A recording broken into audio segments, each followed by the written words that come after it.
In trying to better understand how language affects our interaction and perception of reality, I think an obvious place to look is all those tribes that have a language that is structurally very different to ours. And I've done some reading on this since yesterday, and man, I found some fascinating shit. So there's this one tribe that doesn't have words for left, right, front, and back like we do. These are egocentric directions, which means that we are at the center of them. What's left and right depends on where you're facing. They don't have that in their language. What they have is north, south, east, and west, cardinal coordinates. But not north and south, etc., compared to where they're facing. No, actual north and south. So, like North Pole, South Pole, etc. At any moment, they can tell where they are compared to the main coordinates. And this is because of their language. So for them to say, oh, watch out, there's a scorpion next to your foot, you'd have to say, it's southwest of your foot. And that doesn't mean southwest as in back and to the left, to quote JFK.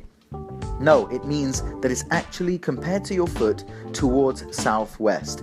So if you had a compass, the scorpion would be in the direction of southwest. And that's crazy because it means that they have an instinctive ability to always tell where they are compared to the coordinates and the cardinal points on the compass. So how is this possible? Language has totally rewired the way they interact with the world. Studies have showed that these guys, you get them in a dark room, you get them to wear a blindfold and you spin them around 20-30 times and they can still, without missing a beat, tell you where north and south and east and west are. Crazy. This is just language, rewiring them to the point that they have a superhuman connection with the coordinates. We obviously don't have that. We obviously know left and right instinctively, and they know north and south instinctively. They spin you around, you'll still know what left is compared to you. So that's crazy. It actually says something about their muscle memory. Their body must have evolved the ability to memorize every minute movement that they do, even while they're sleeping. So when they wake up, all that internal subconscious memory is reprocessed as an instinctive knowledge of where the coordinates are. My friend Diego also told me about the Piraha tribe in the Amazon.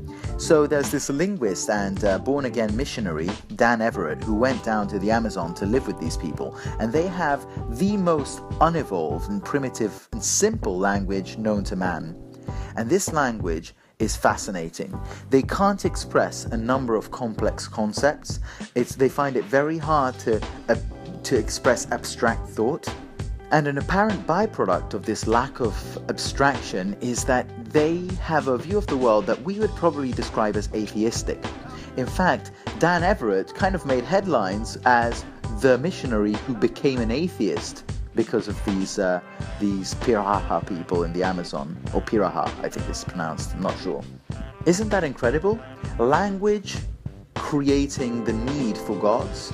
I'm not saying that's the case, but there's an argument for it. After all, when we were talking about meta-narratives, I said that religion may be one of these creations of language. Though, of course, I do need to add a caveat here, and that is that although they have a worldview we would consider atheistic, they still believe in spirits, in what we would call the supernatural. So they have some form of animism there. They believe that there are spirits around them. Now, I'm not sure if these spirits inhabit trees, like in classic sort of prehistoric animistic traditions, or at least what we're told they are, but the fact is that they still do believe in something supernatural. But still, it's indicative that a language can have such a profound impact on a culture. I don't think this should be surprising, yet it should make us question just how much of not just what we believe, but also what we perceive around us, from our colors to our structures that we live in, to the life choices we make, is based not on an actual reality we interact with, but in pure abstract constructs of our language.